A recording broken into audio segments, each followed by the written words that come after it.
What up, 12th man? Haven't talked to you guys in a while, or feels like it's been a while. There hasn't really been a whole lot going on Seahawks-wise. The free agency side of the business has been, frankly, a little bit kind of slow, which I think is why I haven't really posted as much in the last few days. But I missed you guys, so I'm glad to be reconnecting with you on YouTube. Actually, what has kind of happened lately that's been pretty exciting for the city is, how about the Mariners, huh? 3-0 start, sweep of the Angels. That's actually the first time in franchise history having an opening series sweep away. That's pretty amazing. But good for them.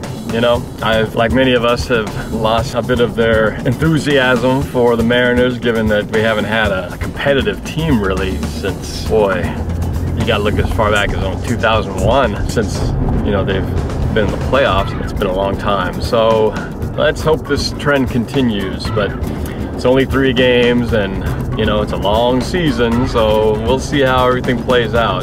2 things, either we're really good this year or Angels are really bad, or this is just an anomaly and everything will fall into its place in due time. But one can dream, can't they? So let's keep our fingers crossed and the Mariners keep it up, because I'd love to see those guys do something exciting. I would just simply be happy to see the Mariners finish above 500 this year, and I would consider that a pretty big improvement. So that's gonna be my prediction for this year. Prediction time for the Mariners.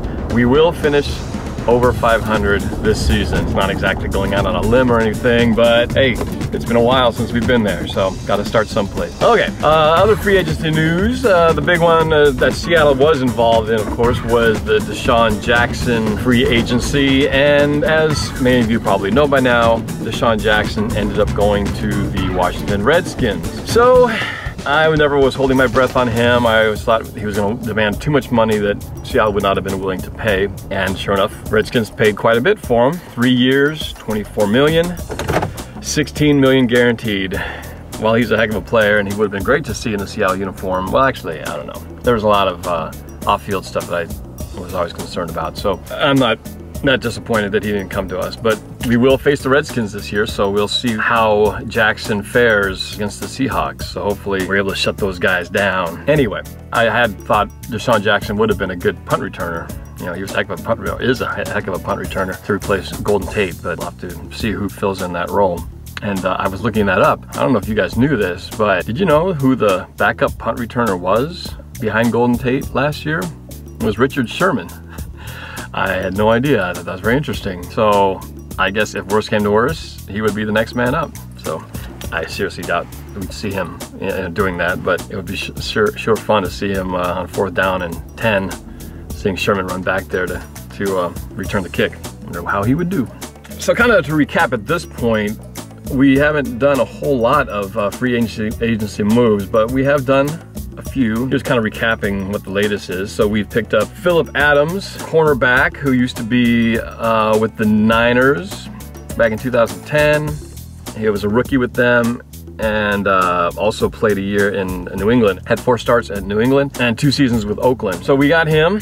We also picked up wide receiver Taylor Price, used to be with the Patriots and the Jaguars. Hasn't done much of an impact recently, but back in 2010 when he was in the draft, apparently Seattle had him right behind Golden Tate as somebody they wanted to pick up. So apparently has some value to the organization, so they got him now. So we'll see if he does something. Then we also picked up lineman Stephen Schilling, who actually went to school in Bellevue, Washington, and he went to school in Michigan, was a 3rd round pick in 2011 by the Chargers. We'll see, maybe he might be able to shore up some of those holes that we've got in our line. And then finally, I'm kind of going in reverse order here. We did pick up the receiver back earlier in the year from the CFL, from the Canadian League, Chris Matthews, who was the outstanding rookie of 2012 over there. He played in Cleveland back in 2011. So he's 6'5", 218. So he really fits the mold of a #1 type receiver.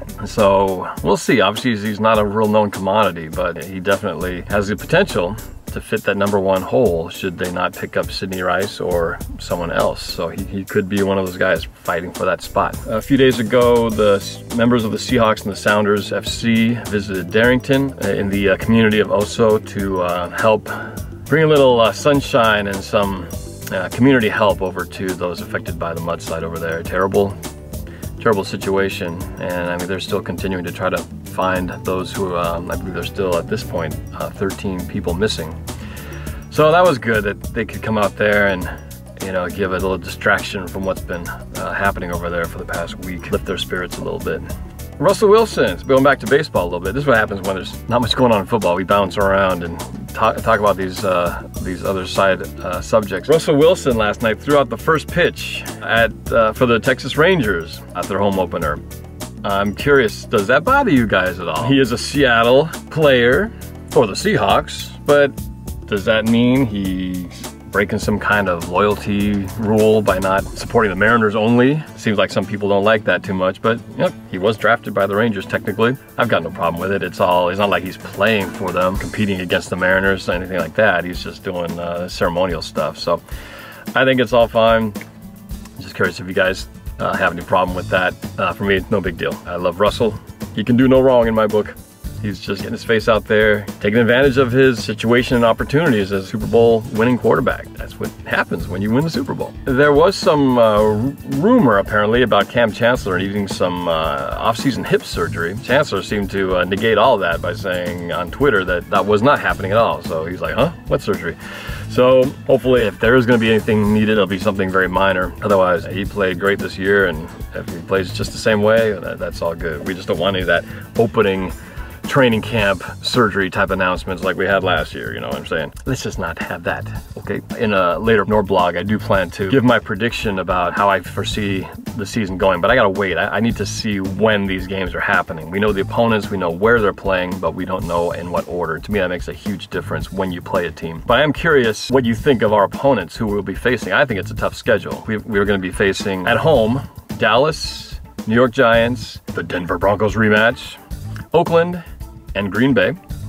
And away, we will be playing at Philly, Washington, Kansas City, San Diego, and Carolina. And I'm not including on here the NFC West. Of course, we're going to play the Rams twice, we can play 49ers twice, and the Cardinals twice. So which teams scare you? Do you have any particular home games that you think could be at risk here? We've been practically invincible at home. I'm not really scared of Denver, but I'm sure those guys have revenge written all over their mind. So, you know, I'm sure they're going to want to come here and try to pay back for the Super Bowl at our house. I just don't want us or our team getting in there feeling all kind of overconfident about what we got them, and, you know, they got no shot against us, you know. Manning is still a dangerous quarterback. But away, you know, Philadelphia scares me a little bit. Washington, with these upgrades they've been making, you know, gets me a little bit nervous as well. But they're all solid, you know, Kansas City, San Diego, Carolina, these are all playoff teams. Philadelphia too, these were all playoff teams that were in it last year. So, you know, I think it's gonna be a challenge either way. You tell me what you think, including our own division rivals. Which games are you nervous about? We'll see how that plays out, but we will predict our record. Just for the record, I did predict 13-3 last year, and we finished 13-3. I didn't pick the correct 13-3 games that we won and lost, but I did pick 13-3. I gotta get the girls. Be right back. Look who's here. Look. The biggest 12th man Seahawks fans. Look. My girls. Look. What is that? Don't put that in my face. I'm gonna eat this mint. That's nice. Yes, I have that mint. Look at this little piece of card. Sometimes it's a little spicy, you know. How was school today? Who wants to hold the 12th man flag? Oh yeah! No hitting, please. Guess what? Did you know that there are 2 high school girls who asked 2 Seahawks players to go to their high school prom, and then they said yes? Where's the 2? Number 82, Luke Wilson, and number 33, Kristen Michael. They're gonna be taking these young ladies to their high school prom. Weird. How old are these girls? I think 18. One of them's 18 for sure. I'm not sure about the other one. What about the guys? They're older because they've already been through college, so they're probably in their early 20s. Like Justin Bieber, I guess so. Sophia, let's say you were 18 and you had prom coming up. Which Seahawks player would you ask to prom? I don't know. I'm gonna think about that. I'm gonna ask Russell Wilson. Oh, yes! Me too. You should ask Russell Wilson. That way, when he comes over to pick you up from the house, I can go talk to him. Daddy.